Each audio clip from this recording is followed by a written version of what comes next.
आप कहते हो कि आप अपने बच्चे के जीवन में झांक सकते हो, लेकिन मैं कहता हूं कि तुम उसके मोबाइल में तो झांक कर देखो पहले। यदि वो इजाजत दे दे तब मेरे पास आ जाना। सर आपका बहुत बहुत स्वागत है। तो how to be a good parent बनने का गुरु मंत्र सर क्या होगा? सबसे महत्वपूर्ण बात यह है कि जब हम ये सोच लेते हैं कि हमें किसी को कुछ बनाना है, गलतियां यहीं से शुरू होती है।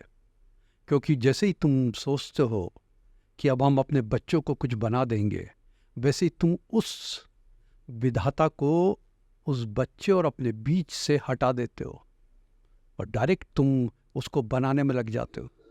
तुम्हें ये पता ही नहीं चलता कि वो ऊपर वाला उसे क्या बना सकता था, और तुम उसे बाबू और डॉक्टर बना के ही खुश हो जाते हो और दुनिया से उस शख्सियत को महरूम कर देते हो, ख़त्म कर देते हो, जो अद्भुत विराट स्थिति में इस दुनिया में अपना कुछ योगदान कर सकती थी, और वो तुम्हारा बच्चा हो सकता था। लेकिन तुमने तो ठान ली है कि तुम ही कुछ बनाओगे।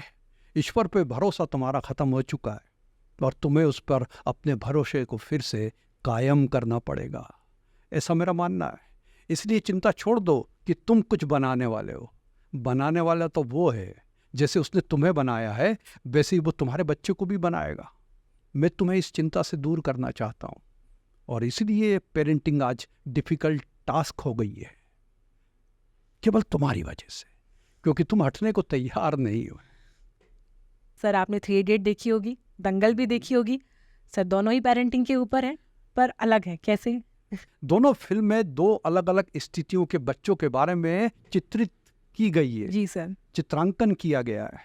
एक छोटे बच्चों के लिए जिसका नाम है दंगल, जी और दूसरी बड़े बच्चों के लिए जो बन चुके हैं, जी सोचने समझने की क्षमता रखते हैं, अपनी दिशा तय कर सकते हैं, उन बच्चों के लिए जो इंजीनियरिंग में है। दोनों अपने आप में अलग हैं और दोनों में ही आपको पर्याप्त संदेश मिलेंगे। तो दोनों ही फिल्मों के बारे में यदि आप देखेंगे और समझने की कोशिश करेंगे तो आपको समझ में आ जाएगा कि दोनों फिल्में अलग अलग हैं, बिल्कुल अलग अलग हैं। और ये बात आप अपने सार्वजनिक जीवन में भी देख सकते हैं। जी सर। एक पिता जो नेता है, उसका सार्वजनिक जीवन, पब्लिक लाइफ इतनी वाइड होती है कि उसके जो बच्चे होते हैं वो भी उसको जीने लगते हैं। जी सर। तो कहीं ना कहीं वो स्किल उनके अंदर आता है। एक डॉक्टर है, उसका बच्चा भी देखता है, समझता है बीमारियों को, वो चीज उसके अंदर भी आती है। एक वकील है, उसका बच्चा भी देखता है चीजों को। एक हुनरबाज कोई व्यक्ति है जिसके अंदर अलग तरीके की स्किल है, आर्ट है, कला है, तो उसके बच्चे भी उस चीज को प्राथमिक रूप से सीखने लगते हैं जब वो बिल्कुल छोटी अवस्था में होते हैं, क्योंकि बचपन से वही देखते हुए चले आ रहे हैं। तो यदि एक पिता उनको उस तरफ प्रेरित कर रहा है, वो दिशा देने की कोशिश कर रहा है, समाज में उतारने की कोशिश कर रहा है, क्योंकि हिंदुस्तानी समाज इतनी व्यापक, इतनी बड़ी है, इतनी पॉपुलेशन है उसके अंदर कि जो व्यक्ति जो होना चाहता है वो हो नहीं पाता है, और जो व्यक्ति जो होना चाहता और यदि वो ना हो पाए तो समझ लो कि उसका व्यक्तित्व वो हासिल नहीं कर सकता। तो एक असंतोष और एक अशांति मन में बनी रहती है। तो वो यदि पेरेंट अपने बच्चे को उस असंतोष और अशांति से बचाना चाहता है तो इसमें वो गलत क्या कर रहा है? और यदि 3 इडियट में बच्चे अपनी लिबर्टी लेना चाहते हैं, स्वतंत्रता लेना चाहते हैं, तो वो गलत क्या कर रहे हैं? आप कुछ सोचिए। दोनों का एज ग्रुप का डिफरेंस है और सोच समझने का। सर बिल्कुल ये आपने मेरा जो क्वेश्चन था बिल्कुल क्लियर कर दिया, और आई थिंक हमारे व्यूवर्स का भी ये क्वेश्चन होगा। कहीं ना कहीं सर मन में उठते हैं सवाल, क्योंकि हम लोग आजकल फिल्मों से इतना बन चुके हैं सर कि उसको अपने से रिलेट करने की कोशिश करते हैं। सर जैसे कि कुछ टाइम पहले मैंने एक खबर पढ़ी थी, सागर में एक पेरेंट्स हैं, उनका बेटा 10वीं में फेल हो गया, और उन्होंने उस चीज़ को पार्टी थ्रो करके और सबके सामने बोला कि मेरा बेटा फेल हो गया, कोई बात नहीं, नेक्स्ट ईयर अच्छे से करेगा, और सारे दोस्तों को बुलाया उसके। कहाँ तक ये चीज़ें सही हैं? जो लोग भी इसका समर्थन कर रहे हैं, जी सर, मैं उनके इस रवैये के प्रति अपने आप को बड़ा दुखी महसूस करता हूँ। दरअसल ये एक तरीके की रीजनिंग है। पूरी दुनिया के अंदर जो लोग भी पैसा कमाने की होड़ में लगे हुए हैं, मान लीजिए कि एक कोचिंग सेंटर वाला है, जी सर, 2 लाख रुपए लेता और कहता IAS बना दूंगा, और जब तक वो बना नहीं पाता तो वो रीजनिंग तलाशता है कि मैं कैसे पेरेंट को खुश कर सकूं कि उन्हें 2 लाख रुपए दिए थे लेकिन उसकी गलती नहीं है। चिंता की कोई बात नहीं है, तब ऐसे एग्जाम्पल। सेट किए जाते हैं। और इस तरीके के एग्जाम्पल तब सेट किए जाते हैं और इसका समर्थन किया जाता है जब वो व्यक्ति इस तरीके के रुपए को अपनी तिजोरी में भर चुका होता है। अब यदि उसके पास 200 और 400 और 1000 2000 लोग आ रहे हैं और उसमें से 2 और 4 ही बन पा रहे हैं, तो बाकी लोगों के लिए तो ये बड़ी खुशी की बात है। उस कोचिंग सेंटर वाले के लिए भी बड़ी खुशी की बात है। वो तो जरूर बोलेगा, उसको रीजनिंग मिल गई, एक कारण मिल गया उसको, एक कि देखिए बहुत अच्छा किया, समाज में ये जाना चाहिए कि असफलता का भी उत्सव मनाया जाए। ये किस तरीके का आप नैरेटिव सेट कर रहे हैं, किस तरीके का उदाहरण आप समाज में देना चाह रहे हैं। एक डॉक्टर यदि अपने बच्चे की असफलता का जश्न मनाने लगे, एक ड्राइविंग लाइसेंस लेके एक बच्चा यदि ड्राइविंग कर रहा और किसी को मार नहीं पाया और उसका एक समाज के अंदर बेहतर तरीके से आप उदाहरण देने लगे कि अगली बार ये किसी को उड़ाएगा तो पूरी तौर पे उड़ा देगा, ये किस तरीके की सफलता का जश्न है? इस जश्न को तो बंद होना चाहिए। दरअसल ये दो व्यक्तियों के बीच की बेहद वैयक्तिक वार्तालाप है। एक बाप अपने बेटे से कह सकता है कि चिंता की कोई बात नहीं। ये समाज में उदाहरण स्थापित करने की जरूरत नहीं है। ये बाप और बेटे के बीच की बात है। ये उस कोचिंग सेंटर और उस छात्र के बीच की बात है कि वो उसको रास्ता बताए, क्योंकि उसका पैसा उसने बर्बाद किया। जी जी बिल्कुल। लेकिन उसको यदि समर्थन देना है तो ये इस तरीके की बातें जो है, मैं इसके कतई समर्थन में नहीं हूँ। सर मैं आगे बढ़ते हैं। सर आपके सूत्र क्या हैं जिन्हें लोगों को फॉलो करना चाहिए? लोगों को फॉलो क्या करना चाहिए? कुछ तो आपको अपने जीवन से सीखना चाहिए। यदि आप किसी भी व्यक्ति को कुछ बनाने की कोशिश कर रहे हैं तो इससे बड़ा वायलेंस कोई दूसरा नहीं है।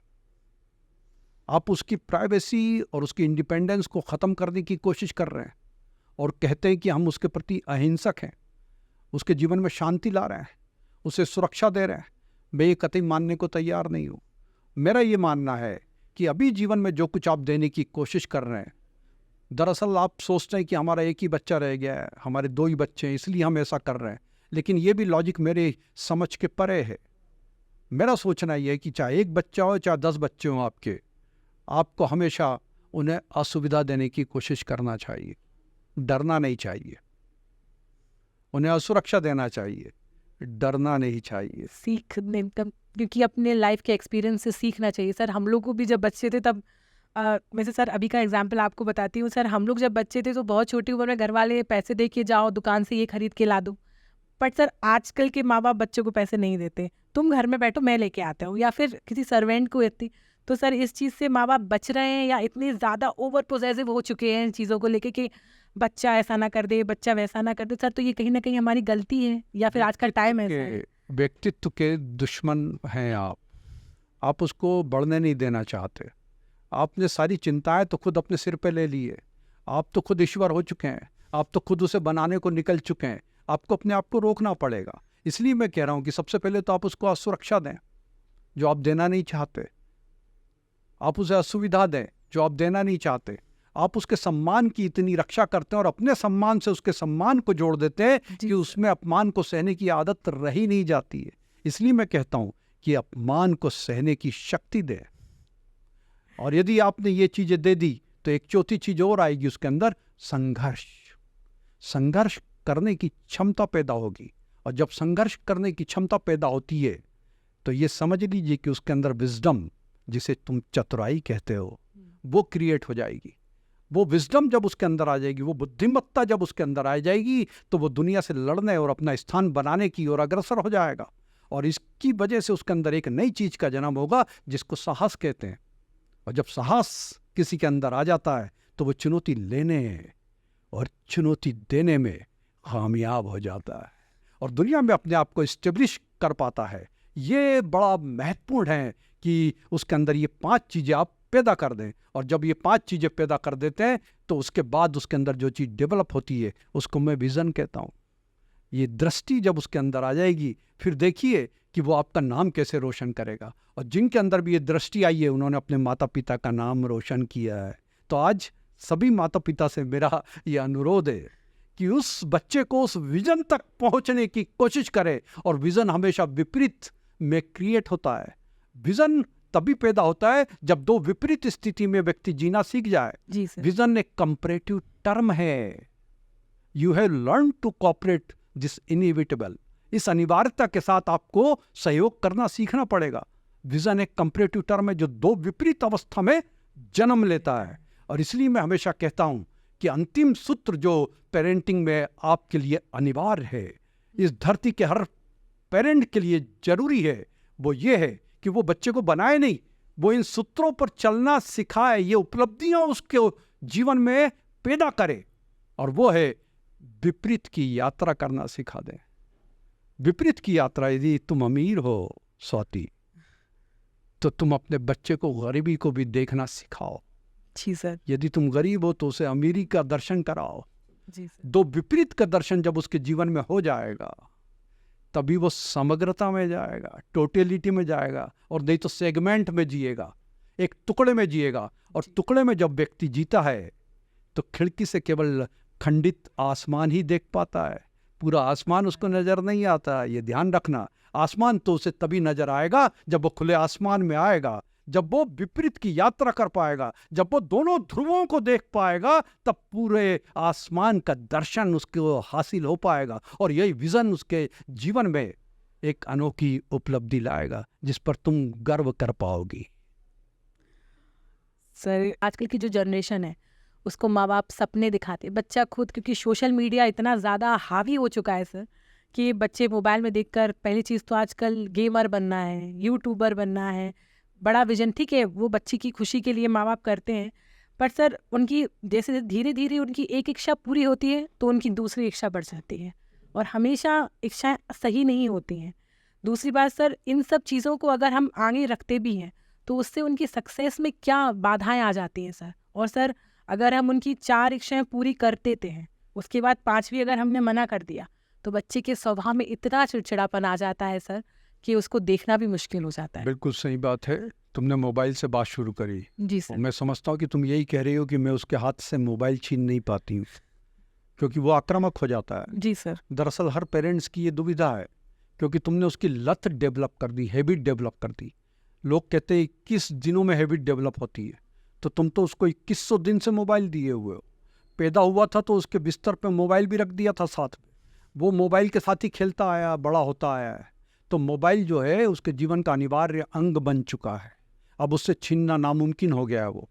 तो मोबाइल जो है, इस तरीके की जितनी डिवाइस है और जो कुछ भी इस दुनिया के अंदर वैज्ञानिक सुविधा के नाम पर क्रिएट कर रहे हैं, आविष्कार कर रहे हैं, इन्वेंट कर रहे हैं, मैं ये कह रहा हूं, पूरी दुनिया की सरकारों से ये आज इस मंच से कह रहा हूं मैं कि वो सारे के सारे डिवाइस कम से कम 10 साल तक उसके दुष्प्रभाव, दुष्परिणामों के बारे में सही तरीके से अवलोकन करें, पता करें, उसके बाद ही वो 18 साल से कम उम्र के बच्चों को वो डिवाइस दें, चाहे वो कितनी भी अनिवार्य क्यों ना आज लगती हो।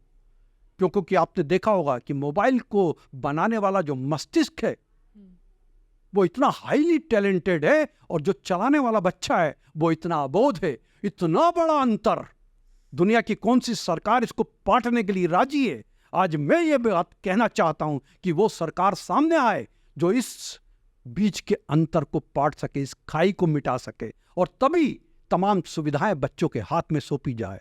नहीं तो ये दुनिया बहुत जल्दी खत्म हो जाएगी। और मैं एक बात और इस मंच से कह दूं कि दुनिया में तीसरा विश्व युद्ध देखने की और उसका इंतजार करने की जरूरत नहीं है, वो चालू हो चुका है, आज से 20 साल पहले चालू हो चुका है, और वो आपके अंदर से चालू हो गया है, और ये दुनिया मिटने के कगार पे है, और वो आपके अंदर से आपको खत्म कर रही है और आपको बर्बाद कर देगी और खत्म कर देगी। यही तीसरा युद्ध है, तीसरा विश्व युद्ध है, और पूरी दुनिया को इससे लड़ना सीखना पड़ेगा, तभी हम अपने आप को बचा पाएंगे।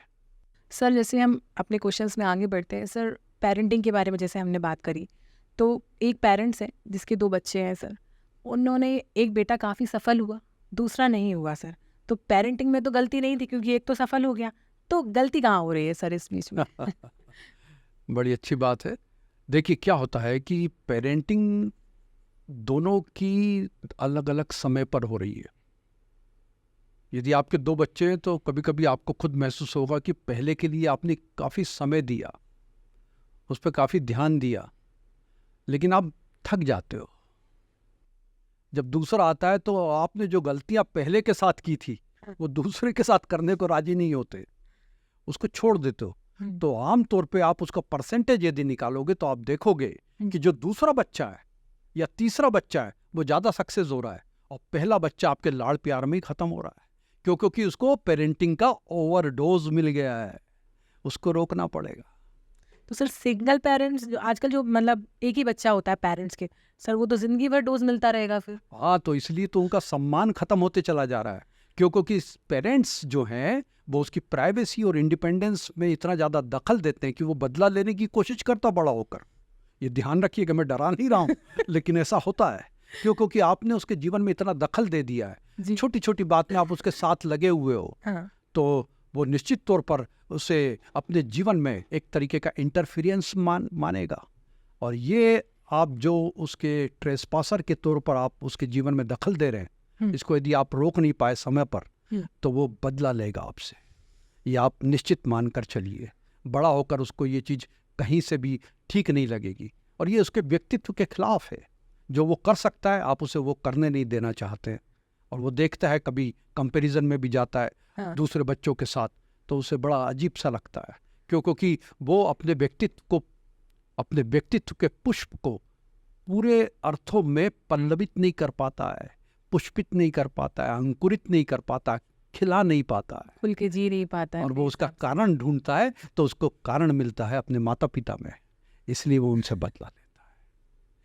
सर बात करते हैं बच्चों के सपने की। सर क्या होता है आजकल के पेरेंट्स जो होते हैं ना, बच्चों को एक एग्जाम्पल सेट करके एक एग्जाम्पल बताते हैं कि एलन मस्क देखो, वो 12 साल की उम्र में उसने एक प्रोग्रामिंग बना दिया। उसके बाद जो भी बड़े बड़े बिजनेसमैन हैं या हमारे नेता हैं कि बेटा उनने ऐसा किया, अब्दुल कलाम जी का एग्जाम्पल। तो सर ऐसे 3-4 एग्जाम्पल सेट कर लेते हैं पेरेंट्स और बच्चों को वही सुनाते रहते हैं। बहुत बढ़िया, बहुत अच्छा। कि जितने भी ड्रीम्स हैं, जी सर। दरअसल एक लाइन हम लोगों ने अख्तियार कर ली है और आजकल हमारे यहाँ क्या है कि एक तरीके से हम उसके पीछे चलने की कोशिश करते हैं। जी। जो भी हमारे यहाँ एक एग्जाम्पल सेट कर दिया जाता है, तो इस समय पूरी दुनिया के अंदर, खासतौर पे हिंदुस्तान में तो ये मैंने देखा है कि किसी ने कहा कि बड़े सपने देखो, तो छोटे सपने देखने को कोई राजी नहीं है, सब बड़े ही देखना चाहते सब बड़े ही देखना चाहते हैं। अब एक तेंदुलकर बनेगा और बाकी जो 15 लाख बच्चे हैं वो क्या करेंगे, ये कोई सोचने को तैयार नहीं है। तो ड्रीम्स जितना बड़ा होगा वो उतने बड़े बर्डन में तब्दील हो जाएगा। कभी हाथ में एक छोटी सी ईंट रखना आधा किलो की और 15 मिनट उठाकर देखने की कोशिश करना, 15 सेकंड भी नहीं उठा पाओगी तुम, और तुम उसके दिमाग पर इतना बड़ा ड्रीम का वजन लेकर चलती हो, वो 15 साल में वो अपाहिज हो जाता है, चलने के लिए तैयार नहीं होता है, वो खत्म हो जाता है, स्पॉइल्ड जीनियस बनकर रह जाता है, आपके सपनों का वजन वो सह नहीं पाता है। तो आपको इस तरफ सोचना पड़ेगा। और जिन उदाहरण की बात आप करते हो, आप खुद नहीं सोचते कि उनकी सफलता के पीछे कारण क्या है, और बच्चे के हाथ में वो सूत्र सौंप देते हो कि बड़ा ड्रीम देखो। एपीजे अब्दुल कलाम ने देखा, अरे ये वो लोग हैं जिन्होंने बचपन से ही अपने घर को त्याग दिया था। उनके माता पिता ने कभी ये नहीं कहा कि ऐसा बनना है, इतना बड़ा आदमी बनना है। ये तो सब बहते गए और बनते चले गए। ये क्रमागत है, ये शने शने होता है, क्रमशः होता है, एक के बाद एक होता है, एक पड़ाव के बाद दूसरा पड़ाव होता है, तब जाके आदमी उस मुकाम पर पहुंचता है। लेकिन हम उसको बोलते हैं कि बड़ा ड्रीम देखो और आज ही उसके बारे में आपको सफलता हासिल करना है। तो ये बीच का जो फंक्शनल पीरियड है उसके बारे में बात करना हम भूल जाते हैं, बच्चों से भी और खुद से भी। और हम जो उदाहरण दे रहे हैं, एपीजे अब्दुल कलाम, इतनी घोर असफलता जिसके पीछे वो आत्महत्या करने की बारे में सोचने लगे थे। जी सर, जी सर। और जब वो ऋषिकेश में एक आश्रम में गए और वहां पर उनको सही दिशा मिली और पता चला कि नहीं, इसके अलावा भी और मुकाम है मेरे, और तब वो फिर इस मुकाम तक पहुंचे। और मैं नहीं समझता, मैं आज यहाँ अधिकृत रूप से कह रहा हूं कि कहीं मुझे लिखकर बता दे, कहीं मुझे बता दे कि किसी प्रकार का उन्होंने कोई ऐसा वक्तव्य दिया हो कि मुझे राष्ट्रपति बनना है, इतना बड़ा सपना है मेरा। मैं नहीं समझता कि उन्होंने कभी इस तरीके का कोई स्टेटमेंट दिया होगा। बिल्कुल बिल्कुल। लेकिन वो राष्ट्रपति बने। आप बच्चों को इस तरीके से यदि डेवलप करेंगे तो ज्यादा बेहतर होगा। तब भगवान श्री राम की बात करता हूं मैं। जी सर। मुझे बता दे, किसी ग्रंथ में बता दे, कई तरीके की रामायण है हिंदुस्तान के अंदर, वाल्मीकि से लेके रामचरितमानस तक है। उत्तर से लेकर दक्षिण तक, और दुनिया भर में कई रामायण है। जी बिल्कुल सर। आदिवासियों की भी एक रामायण है, गोंडी रामायण। आप कहीं उदाहरण मुझे बता दीजिए जब राम के बारे में ये कहा गया कि उन्होंने भगवान बनने की कल्पना की थी, इतना बड़ा सपना देखा था, और विपरीत की यात्रा आप देखिए कि उनको तो जंगल में जाना पड़ा, बिल्कुल सर। उनको तो वनवासी की ड्रेस पहननी पड़ी, और उतना संघर्ष करना पड़ा कि जिसकी वजह से विजन क्रिएट हुआ, और तब वो भगवान के अवतार के रूप में पूजे जाने लगे। ईश्वर उनके अंदर से पैदा हुआ, और ये ईश्वर तुम्हारे बच्चे के अंदर से भी पैदा हो सकता है, बस दिशा देने की बात है, सही दिशा देने की बात है। ट्री गार्ड बने, आलिंगन ना करें। ट्री गार्ड कभी अपने पौधे को आलिंगन नहीं करता, ये सीखना पड़ेगा, यही तो कला है।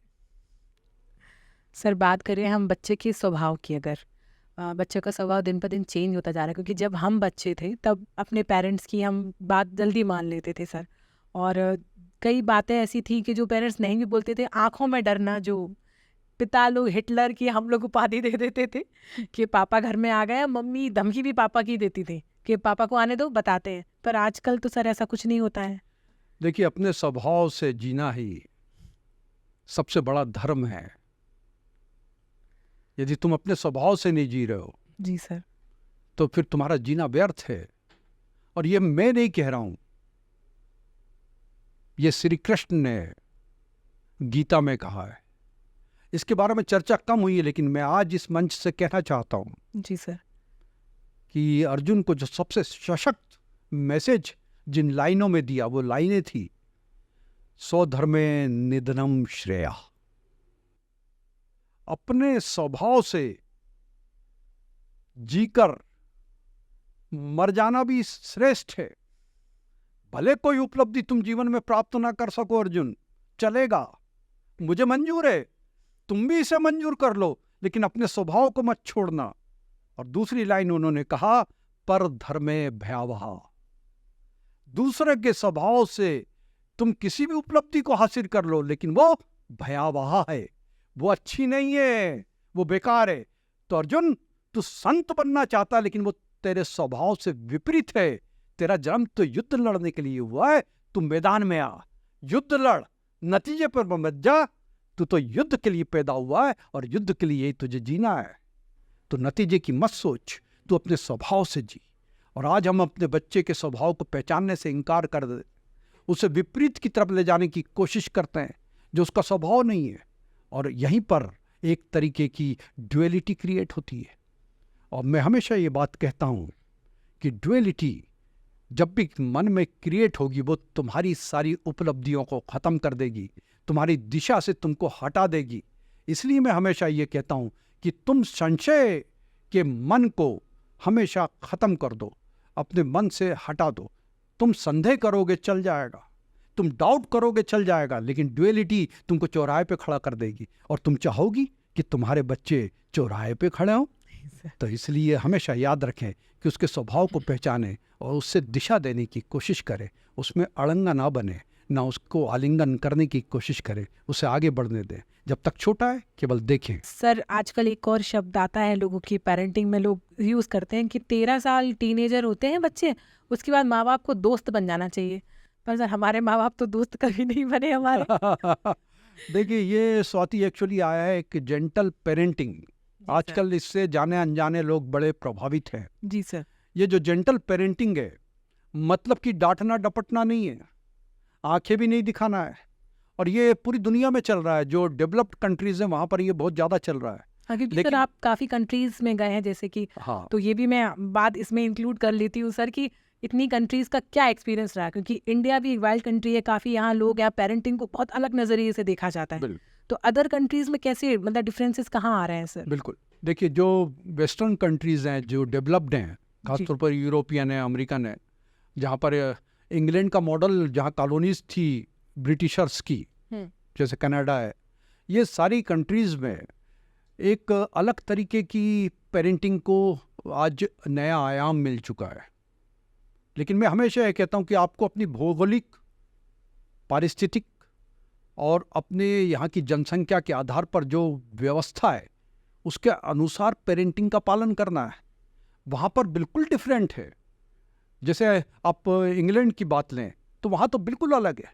यदि आपने बच्चे को जरा सा भी पनिश कर दिया और यदि उसको लग गया कि ये मुझे रोका टोका गया है, मेरे ऊपर हाथ उठाया गया है या मुझे गलत बात, गलत शब्द कहा गया है, तो वो तुरंत कंप्लेंट कर देता है। और यदि स्कूल में है वो, तो स्कूल में एक कमेटी बैठ जाती है और वो इंक्वायरी कमेटी आपको जो है, आप पेरेंट को दोनों को बुलाती है और उनसे पूछती कि आपने बच्चे के साथ ये क्या किया, कि आप इस योग्य है कि नहीं कि बच्चे के साथ रह पाए हैं, और बच्चे को आपसे हटा देती है। अच्छा। उसके बाद पुलिस में कंप्लेंट की जाती है और आपके ऊपर एक केस चालू हो जाता है। तो पेरेंट डरे हुए हैं कि हम क्या करें। जो बाहर से जाकर वहाँ रहने की कोशिश कर रहे हैं, खासतौर पे एशिया, साउथ एशिया के जो लोग हैं, जहाँ पर तो बच्चा जो है एक तरीके की ढोलक होता है, जब चाहे तब बजा दिया जाता है लेकिन वहाँ ये स्थिति बिल्कुल डिफरेंट है। तो उनको वहाँ बड़ी तकलीफ जा रही है कि आखिर ऐसा कहीं बच्चा बोल ना दे, तो उनको अतिरिक्त उसको डराना पड़ता है कि कहीं बोल ना दे जाके। तो वहाँ पर ये पेरेंटिंग, जिसको जेंटल पेरेंटिंग कहा जाता है, ये उसका माहौल है। तो यदि वहाँ बच्चा यदि वाकई में आगे बढ़कर निकल कर सामने आता है अंग्रेजों का जी, तो वो वाकई में अपने खुद के दम पर निकल कर आ रहा है, उसमें पेरेंट का कोई योगदान नहीं होता, ये मानकर चलें।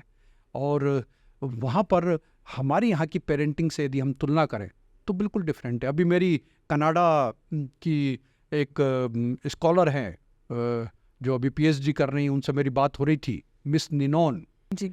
तो जब मेरा उनके साथ वार्तालाप चल रहा था लंदन में, तो उन्होंने ये बात बताई कि मैं कई इंडियन पेरेंट्स को जानती हूँ जिनकी नज़रें अपने बच्चों से कभी हटती नहीं है। ये उसका कमेंट था, लेकिन मुझे लगा कि ये वो हमारी पेरेंटिंग के बारे में बात कर रही है। और ये दुर्भाग्य हमारा, हमको अब थोड़ा सा शिथिल करना पड़ेगा, क्योंकि दुनिया बिल्कुल बदलती चली जा रही है। और आप ये महसूस कर रहे होंगे, आप कहते हो कि आप अपने बच्चे के जीवन में झांक सकते हो, लेकिन मैं कहता हूं कि तुम उसके मोबाइल में तो झांक कर देखो पहले, यदि वो इजाजत दे दे तब मेरे पास आ जाना। तो ये फर्क है पेरेंटिंग का। सर, एक क्यूरियोसिटी वाला क्वेश्चन है, आजकल आता है, जो ये जेनजी किड्स बोलते हैं आजकल इन बच्चों को सर, तो उनके साथ आजकल लोग बोलते हैं कि बेटा बाप बन गया है और बाप बेटे बन गया, मतलब बच्चे अपने आप को बड़ा समझने लगे हैं कहीं ना कहीं। सर, तो इसमें हम कैसे बदलाव करें, क्योंकि अब जो हो गया तो हो गया अब क्या करेंगे? देखिए क्या होता है कि आप सोचते हो कि आप बच्चे को जज कर रहे हैं, दरअसल आप बच्चे को जज नहीं कर रहे होते हैं, आप तब उसके मुंहों में अंधे हो चुके हो। इस समय मैं जिधर भी देखता हूँ सारे के सारे अंधे नजर आते हैं। उनके पुत्र दुर्योधन है कि नहीं ये मैं नहीं जानता, लेकिन बाप को तो मैं पहचानता हूँ कि वो धृतराष्ट्र है, 100% है, आंख पे पट्टी बांध चुका है, अच्छी तरीके से बांध चुका है, और बेटा ये बात अच्छी तरीके से देख रहा है, इसलिए बच्चा बाप बन गया है और बाप बेटा बन गया है। अरे तुम बाप हो, तुम्हें अपना ओहदा पहचानना पड़ेगा। अरे तुम वो कलाकार हो कि तुम उसे चलाओ, वो यदि तुम्हें चलाने लगा तो दोनों बर्बाद हो जाएंगे, दोनों को कुछ हासिल नहीं होने वाला है। तो तुम्हें ये ट्रिक और टेक्निक सीखना पड़ेगी। तुम बड़े हो, तुम्हारे अंदर वो विजन होना चाहिए कि तुम अपने बच्चों को सही दिशा दे सको, लेकिन तुम उसे आदेश देने की गलती कभी मत करना, क्योंकि आदेश हमेशा दृष्टि को खत्म कर देते हैं, विजन को खत्म कर देते हैं। ये ध्यान रखना, जब भी तुम अपने बच्चे को आदेशित करोगे, ऑर्डरली बाप हमेशा विजन का दुश्मन होता है, वो उसके विजन को खत्म कर देता है, वो फिर देख नहीं पाता, वो कहता बाप तो देख रहा है, अब मुझे देखने की क्या जरूरत है। वो कहता है कि बाप तो देख रहा है, लेकिन मुझे अब देखने की क्या जरूरत है, यही सब देख लेगा, अपने हिस्से का भी ये देख लेगा।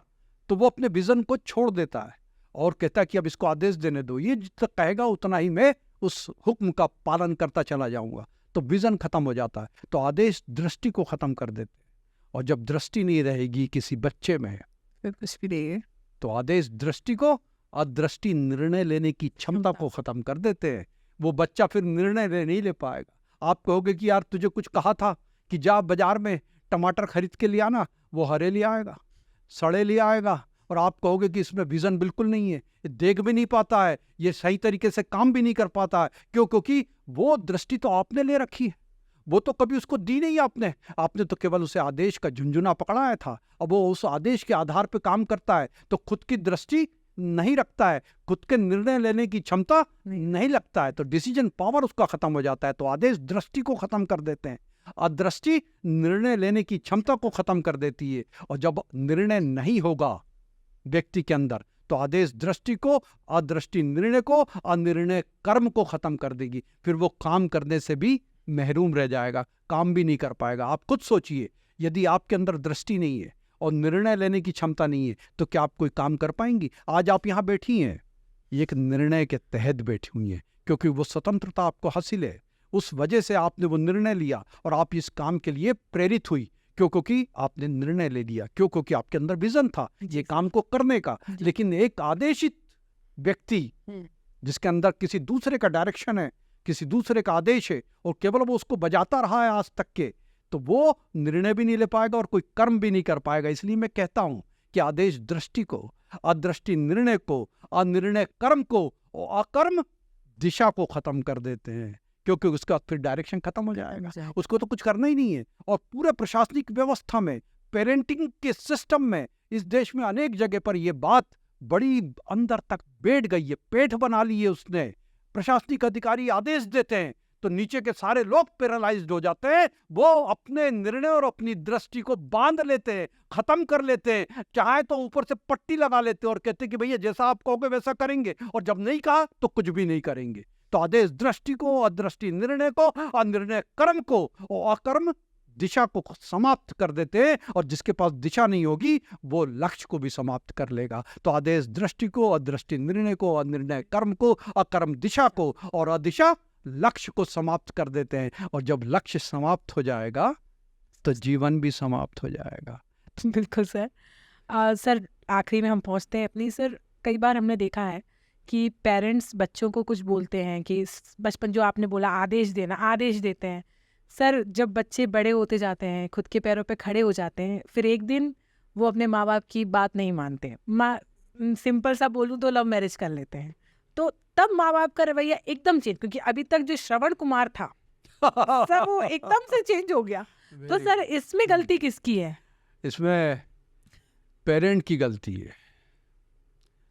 मैंने पहले कहा कि वो बदला लेगा, बोलना नहीं मेरी बात। बिल्कुल बिल्कुल सर, याद है मुझे। अब देखो, तुमने ही सिस्टम डेवलप किया था पहले, तुम निर्णय लेते थे और पता नहीं कितनी पीढ़ियां तबाह हो गई। निर्णय माता पिता ने लिया और बच्चों की शादी कर दी, कई पीढ़ी तबाह हो गई। और उनके निर्णय लेने के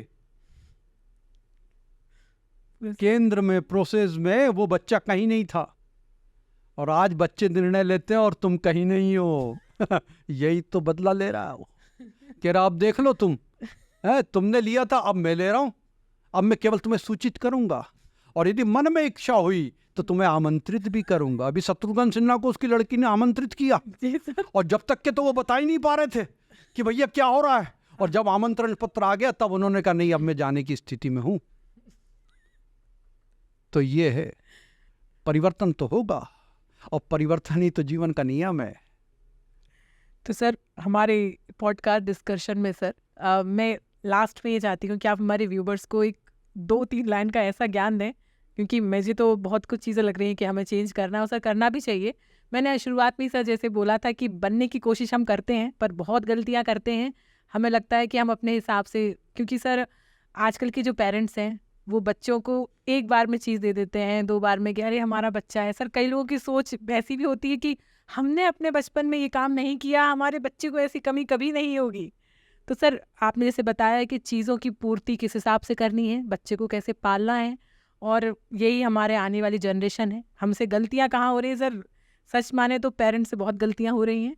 एक बड़ी डिफ़िकल्ट टास्क है ये, बहुत कठिन है, और स्वाति इस पर बहुत कम समय में बहुत सारी चीज़ें मैंने कहने की कोशिश की है। जी सर, जी सर। कभी और मौका मिला तो मैं बात करूँगा। बिल्कुल सर। गलतियाँ लोग कर रहे हैं, लेकिन खुदा की मोहब्बत को फना कौन करेगा, और हर बंदा नेक हो तो गुनाह कौन करेगा।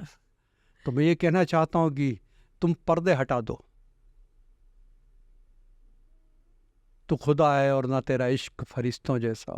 अरे दोनों इंसान हैं तो क्यों इतने हिजाबों में मिले, और अब के बिछड़े तो कभी ख्वाबों में मिले, जैसे सूखे हुए फूल किताबों में मिले। तुम अपने बच्चों से 10 पर्दे करके रखते हो, तुम्हें वो पर्दे हटाना पड़ेगा, एक मोहब्बत का वातावरण बनाना पड़ेगा, तब जाके दोनों एक दूसरे की तरफ चल पाएंगे। और तुम जितनी ज़्यादा मोहब्बत और आलिंगनबद्ध होकर उनके साथ रहोगे तो ये भी तुम्हारी दूरियां बढ़ाने का ही काम करेगा। तो तुम्हें ये बात समझना पड़ेगा। इसलिए मैंने शुरू में कहा कि ट्री गार्ड की हैसियत है तुम्हारी, और ये जब तुम अपनी असलियत को पहचान लोगे तब तुम सही पेरेंटिंग कर पाओगे। नहीं तो हमेशा दिक्कत में पड़े रहोगे, हमेशा एक दूसरे को आरोपित करते रहोगे, हमेशा असामान्य और अपमानजनक संबंधों को जन्म देते रहोगे। और इससे यदि बचना है तो तुम्हें इस टास्क को 2 बार 3 बार 4 बार जरूर सुन लेना चाहिए। और यदि उसमें से कोई बात इत्तेफाक से तुम्हारे गले उतर जाए तो मैं समझूंगा कि मैं धन्य हो गया। तो मैं आज के इस शो के लिए तुम्हें बहुत बहुत धन्यवाद देता हूँ। सर थैंक धन्यवाद यू वेरी तो मच। हम आपका करते हैं सर।